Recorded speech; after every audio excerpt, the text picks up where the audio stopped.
Buenas noches. Esta es una nueva edición de Humo Blanco. Yo soy Augusto Malpartida y la crisis nacional continúa. En estos precisos momentos se ha iniciado una marcha en Alfonso Ugarte, otra en Paseo de la República. En realidad empezaron a las 4 de la tarde, ¿no? Y sin mediar motivo alguno, porque eran marchas pacíficas, ¿no? La policía ha entrado y ha agacheado las marchas, está reprimiéndolas. Lo más probable es que queden nuevamente detenidos, como en San Marcos, ¿no? Que hubieron detenidos y han tenido que soltar a la gran mayoría. Creo que uno nomás ha quedado porque una requisitoria por otros motivos, ¿no? Y toda la parafernalia que se estableció y todo el abuso que se cometió en San Marcos finalmente no tenía ninguna razón, ¿no? Como en general no debería existir ese tipo de conductas de parte de la policía si estamos hablando de un sistema democrático, que la presidenta se ha encargado de poner en duda francamente, ¿no? También ha habido movilizaciones en Arequipa, en Madre de Dios, ¿no? Y sin embargo la presidenta sigue diciendo que todo está bajo control. Las demandas por su renuncia, las demandas por el cambio de la mesa directiva del Congreso y por el adelanto de elecciones continúan. Y van a continuar probablemente porque no hay ninguna voluntad entre los que han venido a una protesta pacífica, ¿no?, a regresar a sus zonas. Lo que han señalado, y es algo que se está cumpliendo, es que nadie se va a mover de Lima hasta que no se consigan los objetivos que se han planteado. Y en ese terreno hay que hacer también una aclaración. La presidenta se mata diciendo que son objetivos políticos, ¿no?, y que por tanto no son atendibles y solamente son atendibles las demandas sociales, ¿no? Lo que está haciendo la presidenta es ignorar que todos los ciudadanos peruanos y peruanas tenemos demandas políticas también y tenemos derecho a plantearlas. Y eso es lo que está sucediendo. Cada vez más amplios sectores se plegan a esta protesta nacional y han puesto en cuestión el gobierno, el Congreso y en general todo el régimen político. Ya se sumó también a las demandas planteadas la necesidad de un referéndum sobre si debemos los peruanos y peruanas ir a una asamblea constituyente. Ese también es un tema político al que tenemos derecho, a pesar de que la ultraderecha y la narrativa que tienen diga que eso es hacer política y los peruanos y peruanas no tenemos derecho a hacerlo, ¿no? Y que insistan en esa idea peregrina de que la Constitución del 93 dictada por el fujimorismo, ¿no?, es inamovible, porque tiene tantos candados que no hay manera de cambiarla, ¿no?, ignorando que es la población la que define el tema. No es un par de candados que le hayan puesto a la Constitución. Bien, para hablar de esta crisis política y de las salidas que debemos plantearnos, estamos con Mirta Vázquez. Recordemos, ella fue presidenta del Congreso, ¿no? Llevó una labor bastante esforzada en este periodo, una crisis política también. Recuerden, fue un periodo muy difícil en el que se tuvo que echar de Palacio de Gobierno a Merino, ¿no?, que también causó una represión bastante fuerte en el país con la muerte de 2 chicos en el famoso 14N, ¿no? También fue presidenta del Consejo de Ministros, ¿no? Probablemente haya sido la voz más atendible de ese periodo de Castillo. Planteó una propuesta de 10 puntos para llevar adelante desde el gobierno de Castillo, que lamentablemente no tuvo mucho eco y finalmente tuvo que salir de la presidencia del Consejo de Ministros, ¿no? Hola, compañera Mirta, ¿cómo estás? ¿Cómo estás, Augusto? Muchas gracias Bienvenida. por la invitación. No, bienvenida, bienvenida. No, como te decía, y queremos hablar de la crisis, ¿cuál es tu visión de lo que está sucediendo en el país? Bueno, creo que hay que ser conscientes que estamos viviendo una de las crisis más profundas, más agudas que hemos tenido en los últimos tiempos, sobre todo desde que recuperamos la democracia. Creo que es el peor momento de nuestra historia, ¿no? Y bueno, es una crisis además que no solamente está expresando un problema coyuntural, sino que está expresando un problema estructural del país. Esto también no es una situación que ha surgido en este momento, esto es parte de una situación de precarización que se ha venido gestando desde hace varios años atrás y que por supuesto eso es lo que ahora el resultado es justamente este detonante, ¿no?, que hemos tenido. ¿A qué te refieres cuando hablas de una crisis estructural?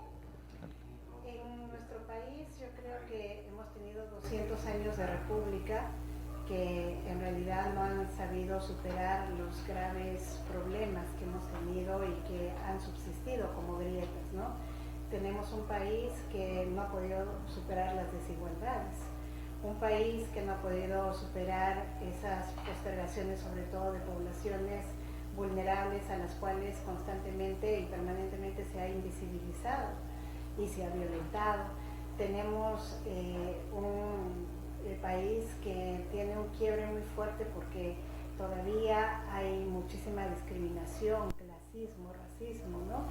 Y yo creo que esta crisis que empieza siendo una crisis política del régimen, etcétera, llega a tocar esa fibra tan sensible, ¿no? El tema de cómo la gente siente en este momento que hoy más que nunca se expresa todos esos problemas estructurales que no se han superado, y por eso es que el Estado, en lugar de atender las demandas, en lugar de considerar a cada uno de estos ciudadanos de provincia como un ciudadano que tiene todo el derecho de plantear una demanda política, lo que hace es no solamente deslegitimarlo, estigmatizarlo diciendo que es un ignorante o un terrorista que está manipulado, sino que lo que hace es dispararlos, matarlos, ¿no? Entonces ya eso toca una fibra muy sensible, y yo creo que lo que ahora estamos viviendo ya es una cosa mucho más profunda.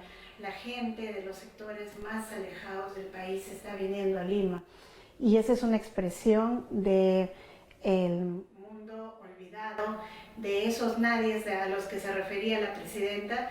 Estos son pues los nadies, ¿no?, que ahora están reclamando y están diciendo aquí estoy, existo, y además como ciudadano quiero que se tome en cuenta mi demanda, ¿no?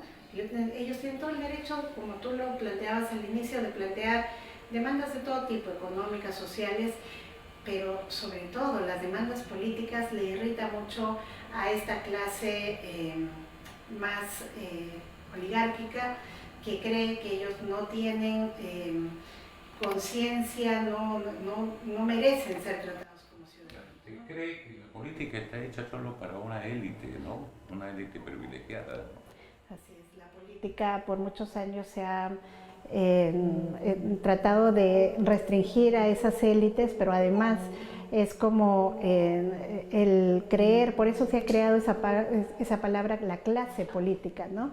La clase política es básicamente un término que se refiere o que quiere generar una idea de que solamente hay un grupo que puede gobernar, solo hay un grupo que puede tomar las decisiones. Es evidente que no tenemos clase política. No tenemos clase política. Tú has dirigido el Congreso y te ha tocado dirigir uno de los peores congresos de este país, sí, de la historia del país, y sabes perfectamente que no hay clase política, ¿no? No hay clase política, y lo que creo que la gente reclama es justamente esa actoría política que les toca a la población.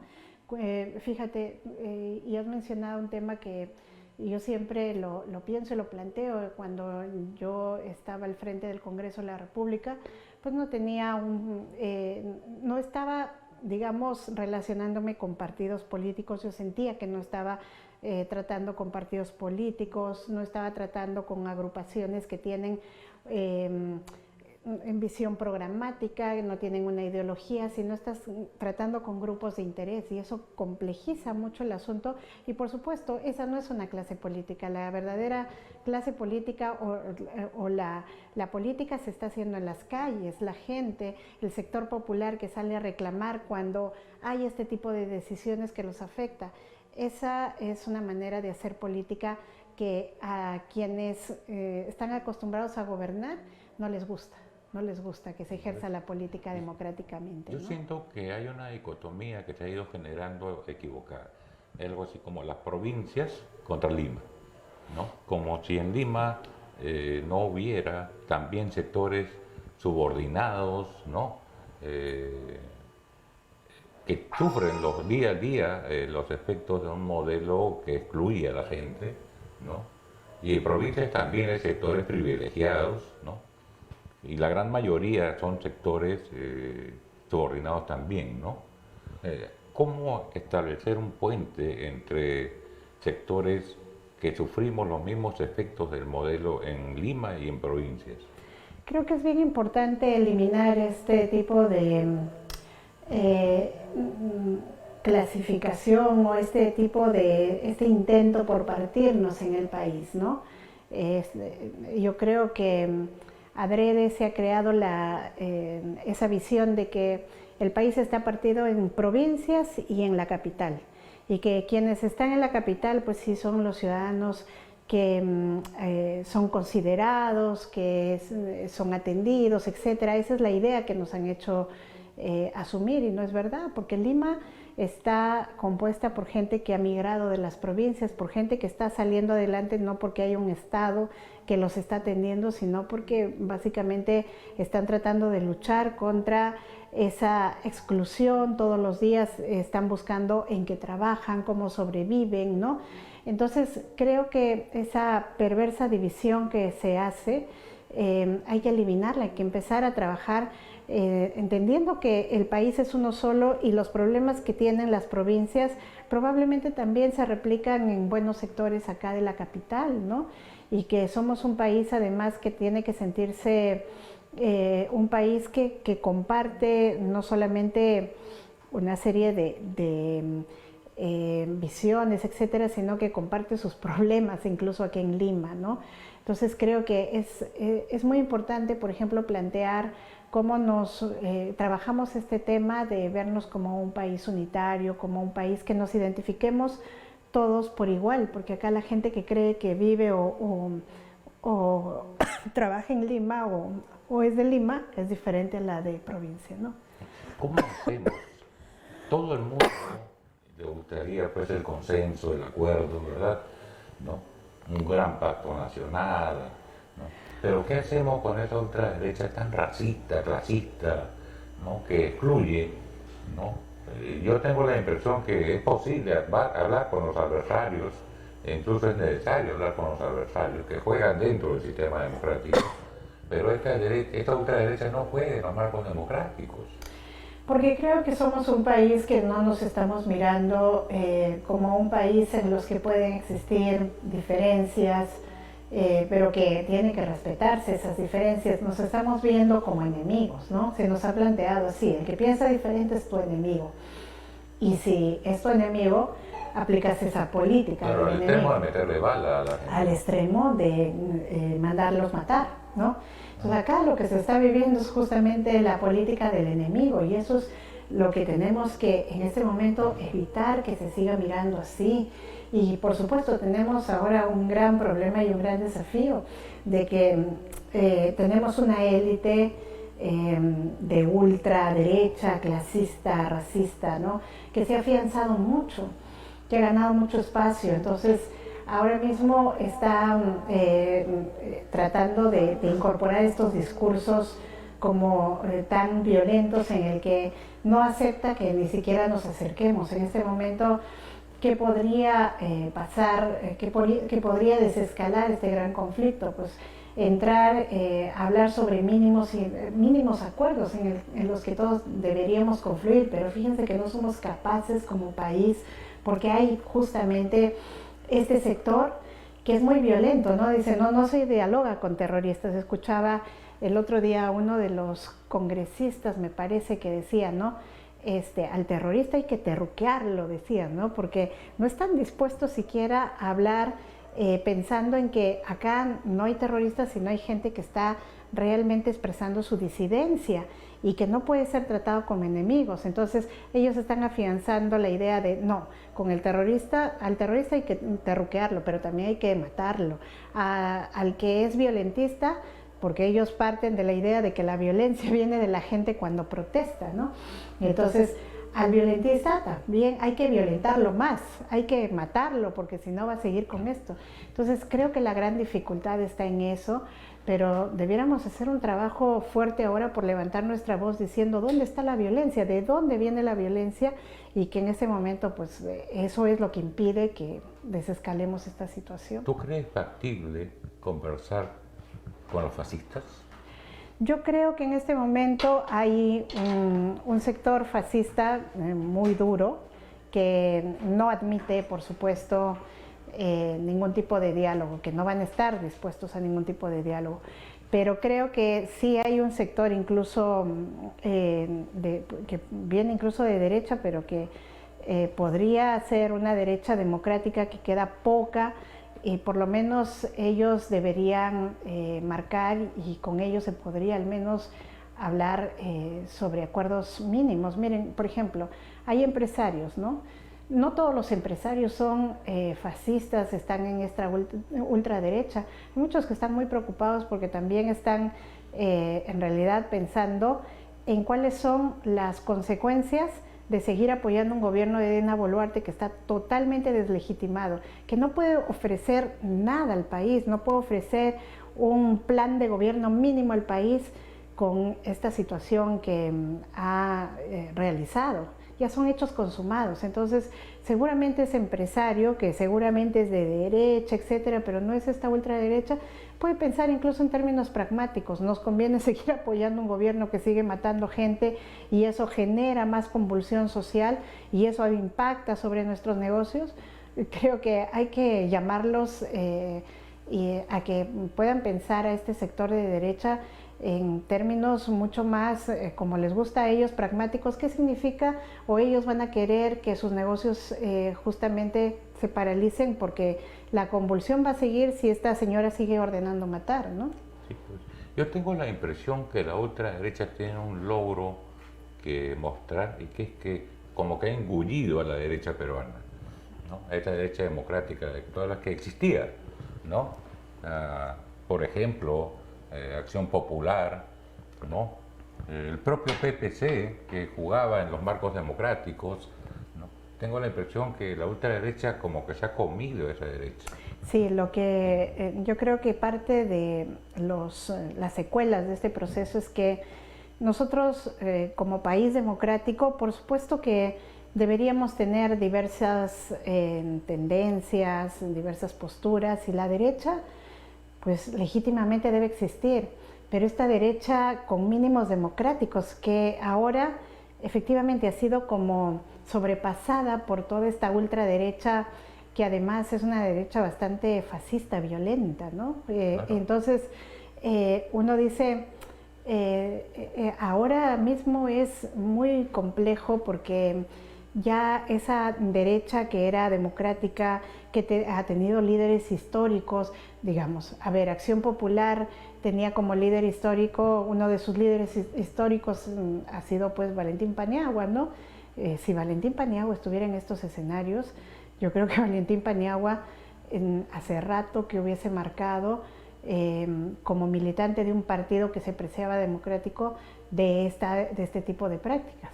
Pero no, los nuevos miembros de Acción Popular, etcétera, están muy cómodos, digamos, en esta situación, ¿no? Claro, la que fue presidenta del Congreso, ¿te acuerdas, Salva? Sí. ¿No? O sea, francamente, era carne del fascismo, ¿no? Y sigue siéndola, ¿no? Ella y, bueno, un buen sector de Acción Popular que, además, el mensaje que están dando en este momento no es de buscar salida, sino afianzar esta política de mano dura propia de un régimen autoritario, y además piden que esto siga afianzándose, ¿no? Que endurezca, ¿no? Que endurezca, claro. Que endurezca. Mirta, tú fuiste presidenta del Consejo de Ministros de un gabinete de Castillo. ¿Alguna vez te imaginaste que Castillo pudiera dar un golpe de Estado? No, yo creo que no me imaginaba llegar a una situación así. Honestamente, había gente dentro del gobierno, que es lo que me preocupaba, que estaba alrededor del presidente y que tenía algunos rasgos autoritarios, ¿no? Y alguna vez se habló del tema de lo que significaría un cierre del Congreso. Y bueno, pero en ese entonces en el gabinete por lo menos teníamos a alguna gente que era gente, si bien es cierto, de izquierda, progresista, etcétera, pero que era muy racional en estos temas y rápidamente nosotros cortábamos cualquier,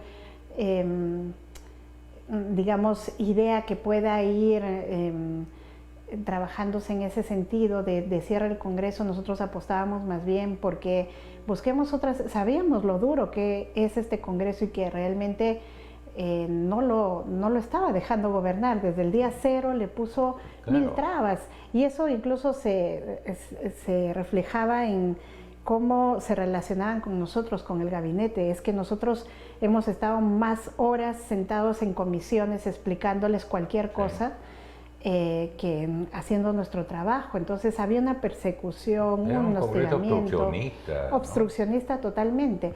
Pero sabiendo que era un Congreso obstruccionista, cuando alguna vez se habló del tema del cierre del Congreso, decíamos, no se puede combatir, por lo menos esa era mi postura, no se puede combatir una postura antidemocrática, que es obstruccionista, que rompe con esas reglas mínimas del respeto por la democracia con una práctica similar, ¿no? Y además yo creo que yo era una fiel creyente y sigo creyéndolo así, que un presidente que llega democráticamente como llegó Pedro Castillo al gobierno, no podía pues decantar en un gobierno autoritario, no podía decantar en una dictadura. Pero el cierre del Congreso está previsto en la Constitución, sí, ¿no? Y tiene sus mecanismos, sí, ¿verdad? Y en muchos países ocurre que se renueva el Congreso cuando las condiciones se vuelven críticas, ¿no? Sí. Incluso se remueve hasta el primer ministro, ¿no? Sí, correcto. Cuando yo hablo de oponernos a un cierre del Congreso, estoy hablando a un cierre de Congreso que no cumple con los requisitos constitucionales, porque en definitiva, ¿no? Si es que este Congreso, y yo creo que era cuestión de tiempo también, ¿no? Porque este Congreso, además de ser obstruccionista, también era un Congreso bastante, ha sido y sigue siendo un Congreso bastante torpe en sus movidas políticas. Entonces, yo creo que si es que llegaba en algún momento esa situación en la que se cumplían los requisitos constitucionales, pues no había vuelta que darle, como lo hizo Vizcarra, ¿no? Vizcarra, incluso eso ha sido revisado por el Tribunal Constitucional, es un tema que ha quedado como que hubo un cierre que estaba ajustado a derecho, lo vacaron, ¿no? Claro, igual se lo vacaron, etcétera, ¿no? Pero ¿por qué? Porque justamente hay esos riesgos, ¿no? Cada vez que uno quiere utilizar un mecanismo extremo como eso, el Congreso lo va a ver y va a haber riesgos justamente de estas reacciones. Como ¿Tú crees que lo iban a vacar a Castillo? Yo creo que no. Los cálculos que se hacían y por lo que sabíamos nosotros bueno, hay una derecha muy dura que ya sabemos quiénes son del Congreso que estaban pues decididos a cualquier mecanismo, pero no conseguían los votos, no lograban conseguir los votos. Entonces me parece que ahí si es que el expresidente Castillo dio el golpe porque pensaba que le iban a dar, lo iban a vacar, me parece que eso no era real, ¿no? ¿Y lograste intuir tú casos de corrupción en el gobierno? Yo salgo del gobierno justamente porque empiezo a ver cosas cuando menos irregulares, indicios de que por lo menos no se quería luchar contra evidentes asuntos de corrupción.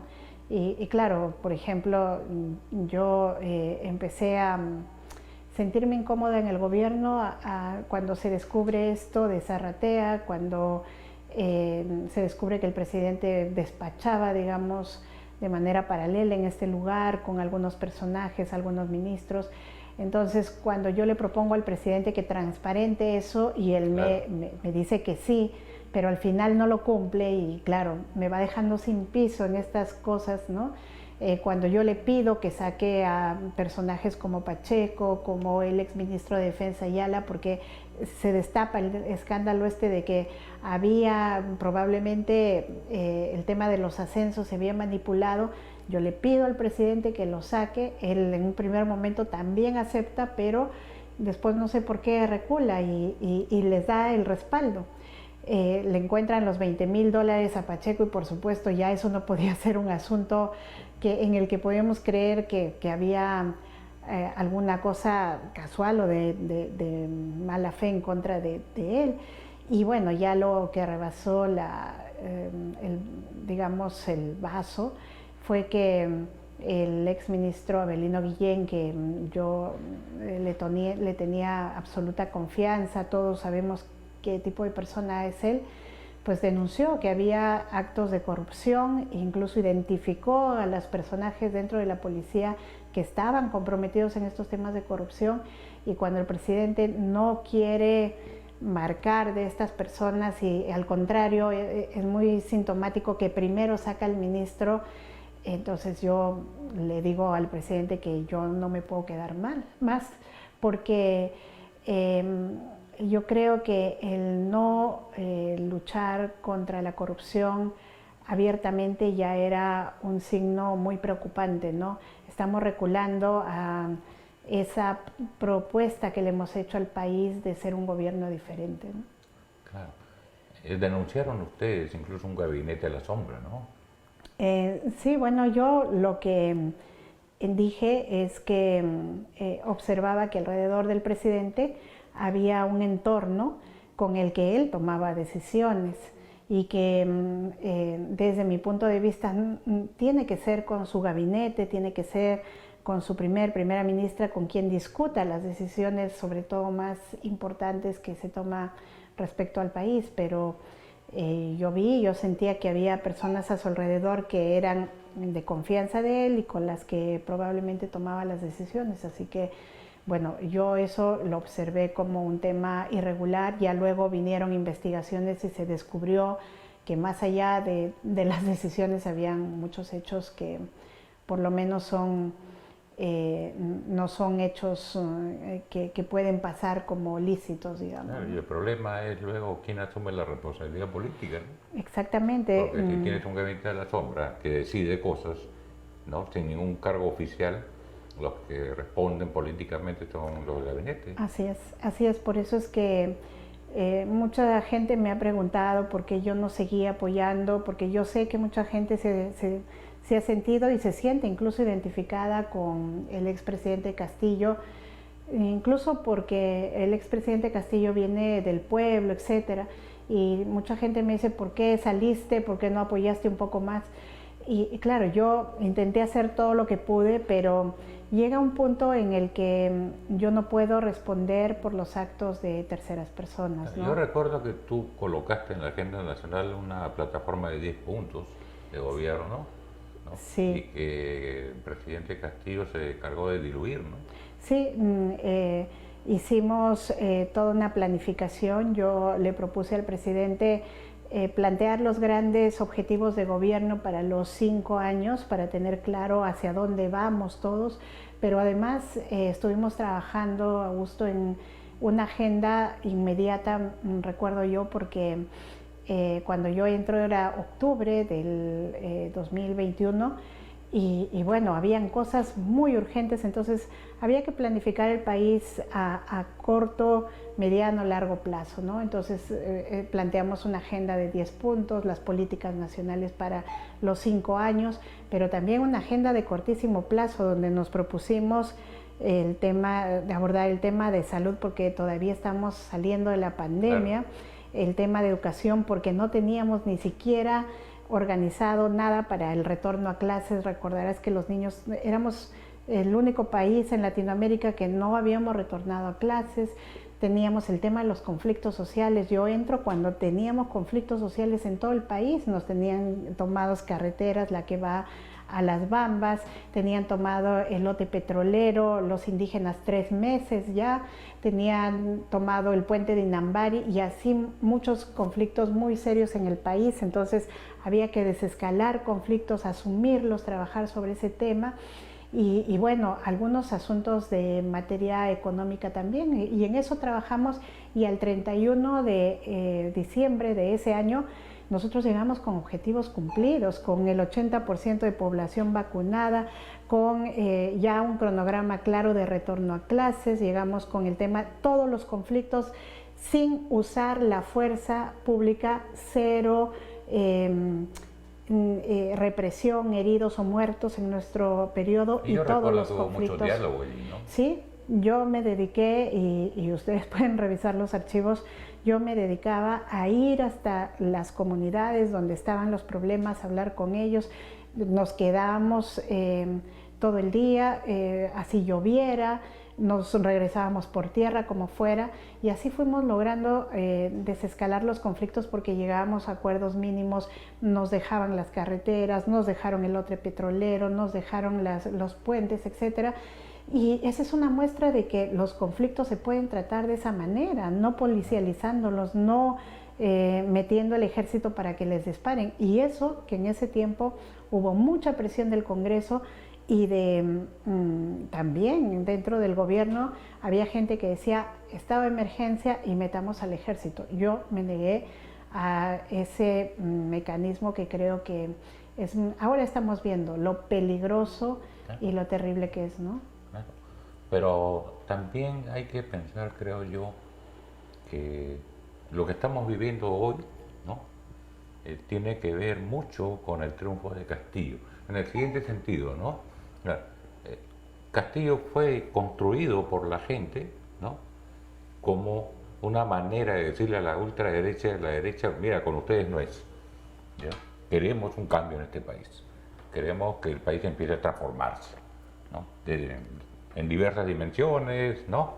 Pero queremos cambios, ¿no?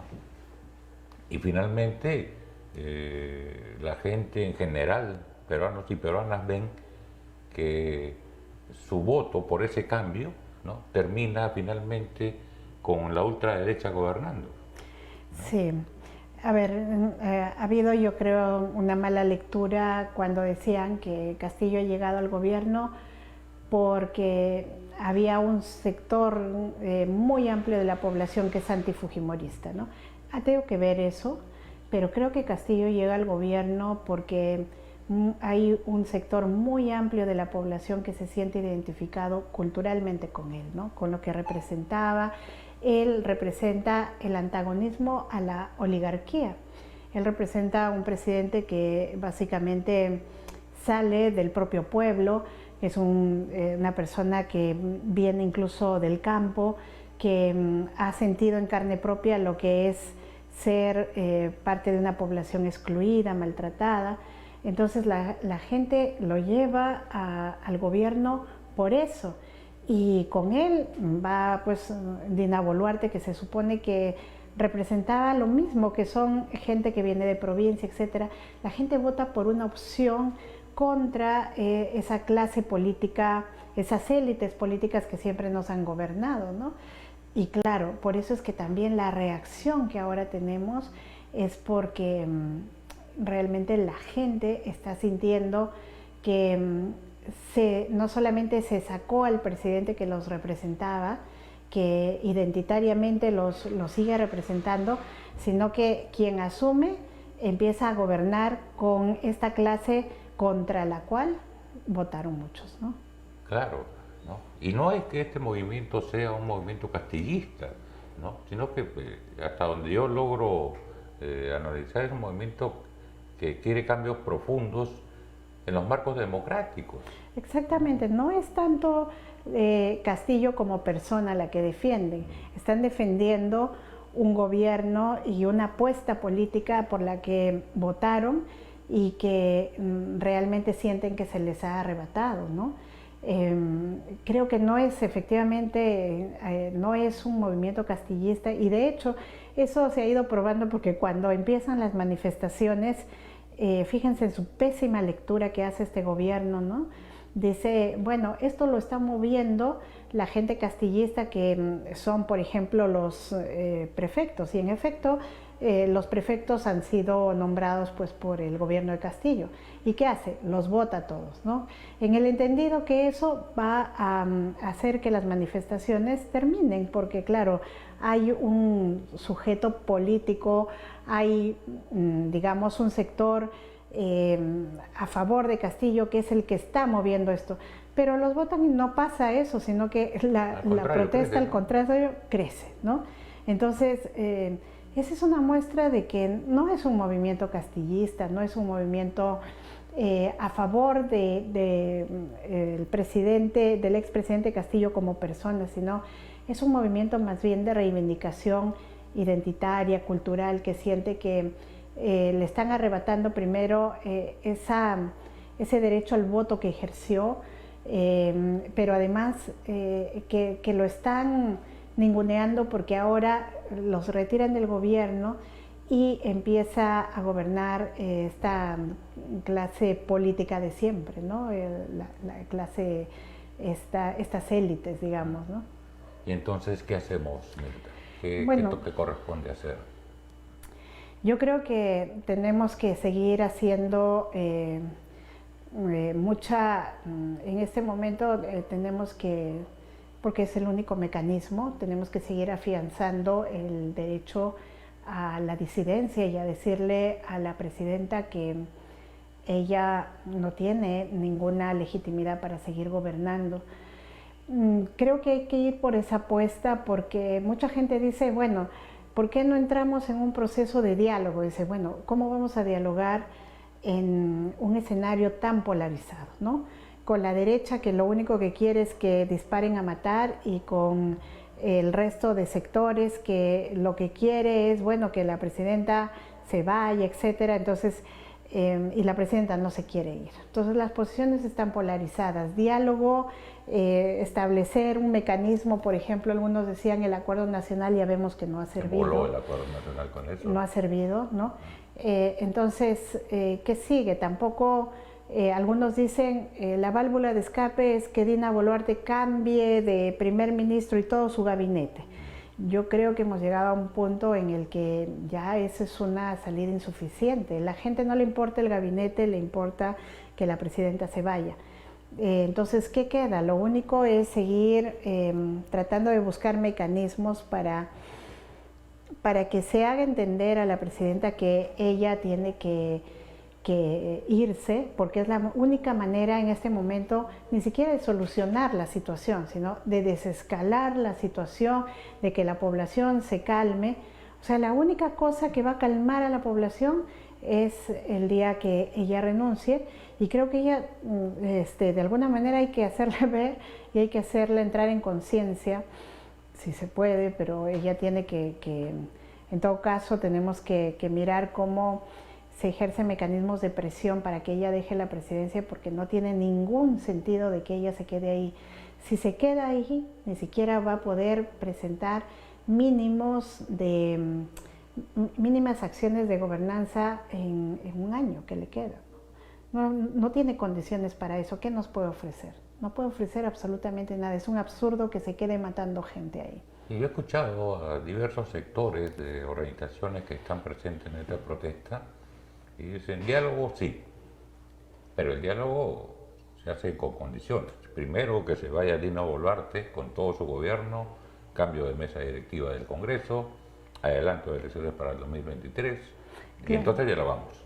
Es que sí, si quieren entrar a diálogo, lo primero es, por eso yo planteo, primero es el mecanismo para desescalar esta situación, ¿no? Abrir alguna válvula de escape, si no, no hay condiciones para nada. Si no se va Dina Boluarte, nadie se va a sentar a dialogar, nadie va a querer retroceder en sus posturas, ¿no? Ni siquiera la derecha, porque la derecha se va a sentir envalentonada con ella y va a seguir pidiendo que disparen. no va a ceder en su posición, ¿no? Sí, pues hemos llegado a una situación en la que el tema es quién derrota a quién. Exacto, es la política del enemigo, ¿no? Sí, pues. Ya aquí no estamos ejerciendo ya ninguna acción, digamos, en la que los peruanos solamente estemos en desacuerdos, etcétera. Acá lo que se está ejerciendo es una acción contra quienes se consideran enemigos, y eso es muy peligroso, porque esto incluso, ojalá que esto no siga escalando, pero esto nos podría llevar incluso a una guerra civil, y eso no lo están midiendo, creo, los actores, ¿no? Sí, pues, ahora el tema es cómo logras construir una representación política de este movimiento por el cambio que se está produciendo en el país, ¿no? Sí, eso es un tema, yo creo que de mediano largo plazo, porque así como ha sucedido, por ejemplo, en países como Chile, ¿no? Hay toda esta revuelta también, todo este levantamiento popular, que luego hace que se construya una propuesta política de donde sale el actual presidente, ¿no? Entonces ya hay una propuesta, digamos, el movimiento social también, producto de esta situación, genera una apuesta política, ¿no? Construye una apuesta política. Lo mismo en otros países donde ha habido este tipo de situaciones que empiezan siendo como grandes movimientos populares, pero decantan, digamos, en una propuesta política. Ojalá nosotros pudiéramos lograr a eso, ¿no? Que esta situación tan traumática y terrible por lo menos nos sirva para construir una propuesta política, programática, de qué se necesita para el país. Yo lamentablemente digo ahora último que tenemos después de esto que reconstruirnos, o sea, esto que está pasando es un desastre, y después del desastre tenemos que pensar en la reconstrucción, y eso nos va a costar probablemente 200 años más, ¿no? Claro, porque lo que tú llamas desastre en realidad es un desastre permanente desde que se forma la República, ¿no? O sea, una serie de sectores excluidos, tratados como no peruanos, ¿no? Tratados como ciudadanos de segunda categoría, ¿no? En todos lados, regiones y Lima, Sí. ¿no? Y Sí. entonces hay que construir un país, pues eso es la verdad. Hay que construir un país, hay que reconstruir y resignificar la política. Fíjense, hemos vuelto a la etapa de la prepolítica, ¿no? Ya no estamos haciendo política, entonces sí me parece que la política misma se tiene que replantear, reconstruir, resignificar, ¿no? Es un trabajo que esto nos está costando en realidad la destrucción de eso poco que teníamos de la democracia, ¿no? Esos pocos rezagos que nos quedaba de la democracia ahora han terminado pulverizados, y creo que vamos a tener muchísimo trabajo para poderlo reconstruir. Pero hay una reserva democrática muy fuerte en este movimiento, ¿verdad? Sí, y yo creo que eso es la ventaja, ¿no? Es la ventaja. Después de este desastre, ¿qué podemos hacer? ¿Cómo nos reconstruimos? La principal ventaja que tenemos ahora es que sí hay una reserva democrática que no solamente está en los sectores de izquierda, no solamente está en los sectores de centro. Creo que sería incluso saludable que se reconstruya una derecha democrática, ¿no? Y creo que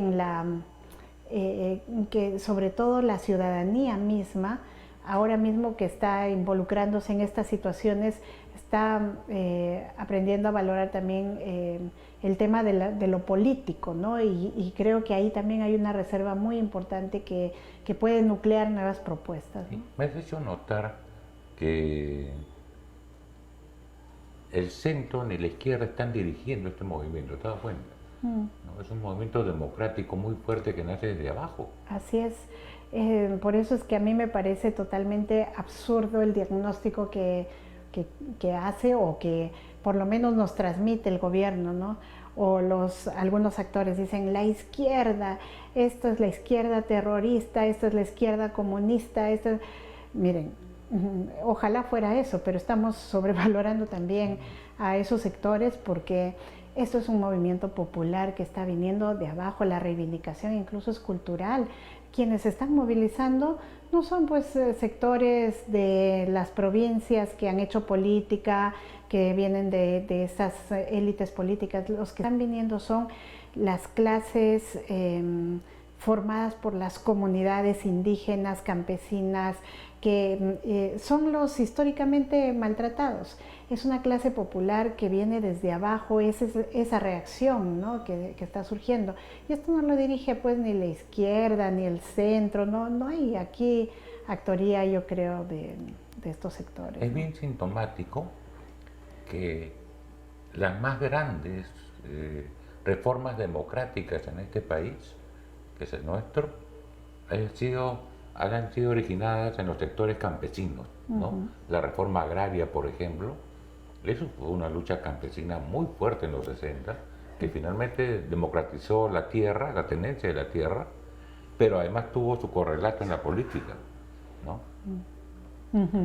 Sí, efectivamente. Esto ahora mismo yo creo que lo más parecido que tenemos en este momento es a lo que sucedió en los 60, efectivamente, ¿no? Que es esta revolución que nace a partir de los sectores más populares, más pobres, campesinos, que lo que reclamaban y lo que necesitaban es que se democratice la tierra, ¿no? Ahora lo que están planteando los sectores populares es que se los considere como sujetos políticos, como ciudadanos, ¿no? Creo que es lo más parecido que tenemos ahora a lo que sucedió en los años 60. Sí, pues. Bueno, muchas gracias, Mirta, por estar con nosotros. Nos ha servido bastante tu opinión y bueno, vamos a continuar en contacto porque la crisis tiende a acentuarse y siempre es muy bueno y es indispensable que haya voces como la tuya para plantear algunas salidas. Sí, yo creo que en este momento tenemos que hacer muchos esfuerzos por lo menos volver a una situación mínima de entendimiento, ¿no? De entendimiento entre peruanos. Creo que ojalá lo entienda la señora Boluarte.